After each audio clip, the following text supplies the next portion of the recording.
بسم اللہ الرحمن الرحیم۔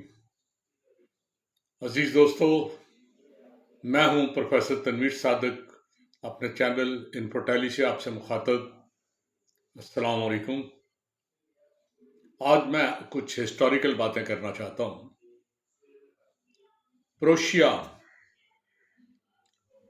جرمنی کی ایک شمالی ریاست ہے۔ میں نے پہلے بھی بتایا تھا کہ بیراکینیوس سے ایک بازو سا باہر نکلتا ہے جو یہ ساتھ ساتھ یورپ کے ساحل تھا، اوپر شمالی علاقہ جات کی طرف جاتا ہے۔ اس کے ارد گرد جو ریاستیں ہیں نا، Norway, Sweden, Denmark, Iceland, Finland وغیرہ، یہ ساری بالٹک ریاستیں، اسکینڈینیوین کنٹریز جنہیں بھی کہتے ہیں، یہ بالٹک ریاستیں ہیں۔ اور اس سمندری پٹی کا نام بالٹک سی ہے۔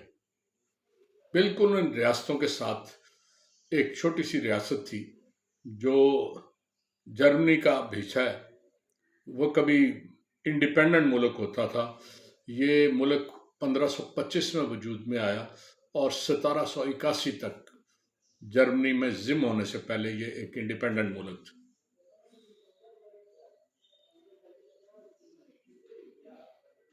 17ویں صدی میں 1700 کچھ کی بات ہے، جب فرانس کی اور ان کی آپس میں لڑائی ہو گئی۔ یہ لڑائی 7 سال جاری رکھی اور ان 7 سالوں میں انہوں نے بہت سے لوگوں کو قید بھی کیا، نقصان بھی پہنچایا۔ تو اس دوران لڑائی جب ہو رہی تھی تو ایک صاحب تھے جو فوج میں فارماسسٹ کے طور پہ کام کرتے تھے، اینٹونی اگسٹن جو تھا وہ فارماسسٹ تھا، نیوٹریشن بھی تھا۔ آج کی طرح آج تو ایک سبجیکٹ کے بھی کئی حصے ہو گئے ہیں، ان دنوں جو بندہ ایک چیز جانتا ہے نا، وہ 4-5 چیزیں الائڈ جو تھی ان پہ اسے پورا عبور ہوتا تھا۔ تو یہ فارماسسٹ بھی تھا، نیوٹریشن کا بھی ایکسپرٹ تھا، تو یہ بیچارہ بھی قید ہو گیا۔ انہیں وہاں کھانے کے لیے آلو دیے گئے، بلکہ پھینک دیے جاتے کہ ابالو اور کھاؤ۔ آلو کا تھوڑی سی میں تاریخ بتا دوں۔ اس کا اوریجن یا یہ کہاں پیدا ہوا، یہ جنوبی امریکہ کے علاقے ہیں، چلی، پیرو وغیرہ، یہ وہاں کی بیسیکلی سبزی یا وہاں کی چیز ہے، وہاں کی فصل ہے۔ 5000 قبل مسیح سے پہلے یہ وہاں کاشت ہوتی تھی اور وہاں کے جو مقامی لوگ تھے اسے کھایا کرتے تھے۔ 15ویں صدی میں یہ یورپ میں پہلی دفعہ آئی۔ تو جب یہاں یورپ میں آئی تو لوگوں نے اسے بڑا حقیر نظر سے دیکھا کہ یہ کیا چیز ہے، یہ موٹا کر دیتی ہے، اس میں یہ نقص ہے، وہ نقص ہے۔ چنانچہ اسے انسانوں کے لیے جائز قرار نہیں دیا گیا اور کہا گیا کہ بہتر ہے یہ اسے جانوروں میں ڈال دیں۔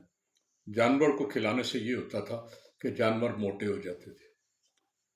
تو پروشیا میں سوروں کے بہت بڑے بڑے فارم تھے، 1000 2000 سور وہ پالتے تھے، جنہیں وہ کھانے کے لیے ارد گرد بھی بیچتے تھے اور خود بھی استعمال کرتے تھے۔ تو آلو کھانے سے وہ جو سور تھے نا، وہ خاصے موٹے ہو جاتے اور ان کا گوشت بڑا لذیذ اور مزیدار ہو جاتا۔ چنانچہ آلوؤں کو سوروں کی خوراک سمجھا جاتا تھا اور کہا بھی جاتا تھا۔ فرانس نے اس پہ پابندی لگا دی تھی، انہوں نے کہا یہ سوروں کی خوراک ہمارے یہاں مت بیجی جائے۔ لیکن چونکہ غریب لوگوں کو سستا ایک چیز مل رہی تھی خوراک جانوروں کے لیے، تو وہ چوری چھپے اگا لیتے تھے، کوئی ایسی پابندی نہیں تھی۔ جب یہ اینٹونی وہاں پہ گیا جیل خانے میں اور اسے آلو ملنا شروع ہوئے تو اس نے دیکھا کہ سارے قیدی عملاً رو رہے تھے کہ یہ کیا ملتا ہے، ہم شاید زندہ نہیں رہیں گے، آلو ابال کے کب تک کھائیں، کیا کریں۔ اینٹونی نے اس پہ نیوٹریشن کے طور پر غور کیا کہ جانوروں کو اس کا کیا فائدہ ہوتا ہے اور اس فائدے کو ہم کس طرح سمیٹ سکتے ہیں۔